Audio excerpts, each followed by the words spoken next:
Hello again, YouTube. Welcome to Creepy/Interesting Stories. Today we'll be reading a creepypasta called The Midnight Dancer.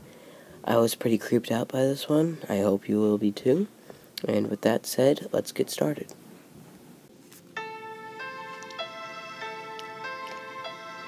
Have you ever had one of those feelings that something was wrong?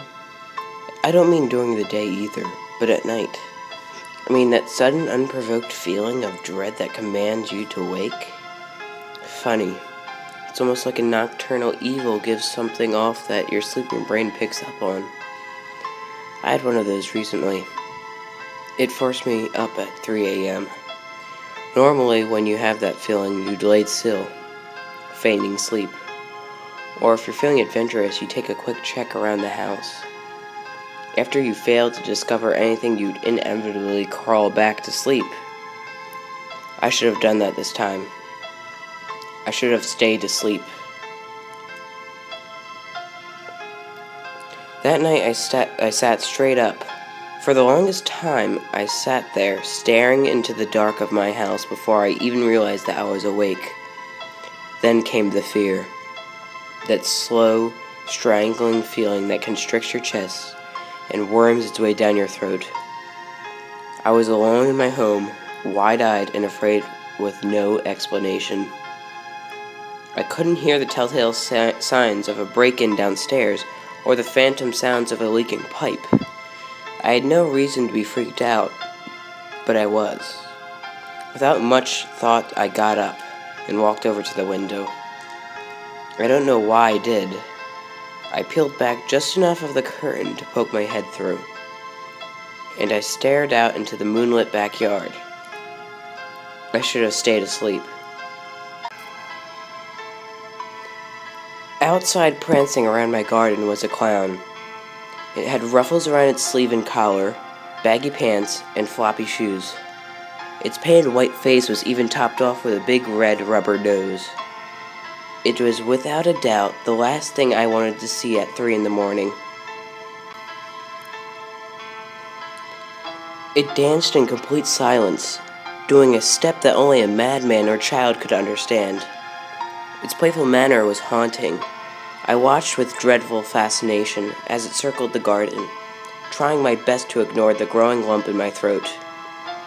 It moved around, pausing occasionally to play with my gardening tools or sniff the budding plants.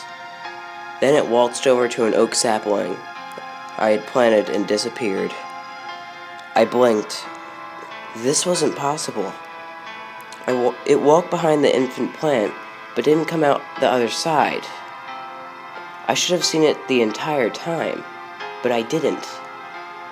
It was like the clown had walked through a door hidden behind the sapling. I should have stayed asleep.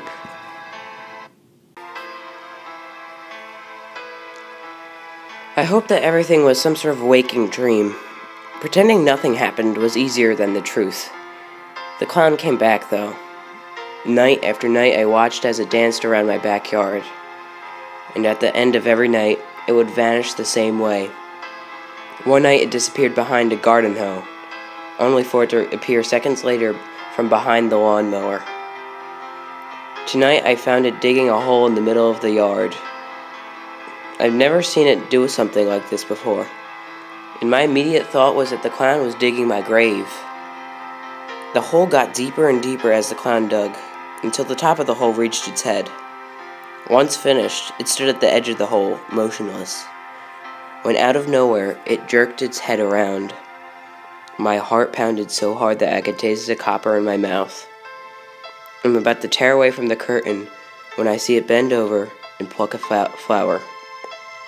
The clown put the stem between its teeth and planted the shovel firm in the ground before stretching out pretend suspenders and admiring its work like a farmer. My heart was still racing at this point, but I was just glad that it didn't see me. As if the thing read my mind, it turned on its heel and stared right at me. I never thought I'd actually pray for a heart attack. It spit out the flower and ran right toward me, its feet flopping to the sides. It stopped a foot from the house, grinning at me with filthy orange teeth as it pointed to the hole and waved me at overexcitedly, like a child showing off a finger painting. Frozen in place, the only thing I could do was furiously shake my head no.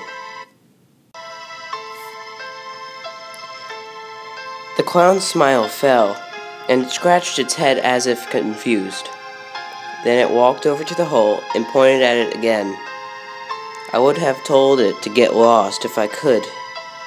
It stood there for a moment before animatedly acting out its aha moment, then waltzed over to the planted shovel and disappeared behind it.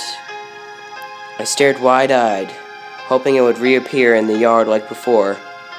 I silently prayed for this until the moment I heard my closet creak open. I should have stayed asleep.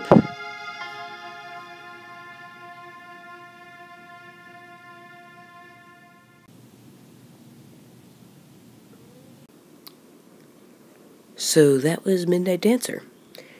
I felt that the story was pretty creepy by far because the guy was stalked by this clown every single night, and eventually it came to the point where the clown killed him. And I felt it was interesting because we never really found out what the clown was doing in his backyard. So for the next creepypasta I'll be reading, I can either take a request or I'll pick it. So if you want to make a request for the next creepypasta, please comment below, and like and subscribe. And I will see you again. Until next time.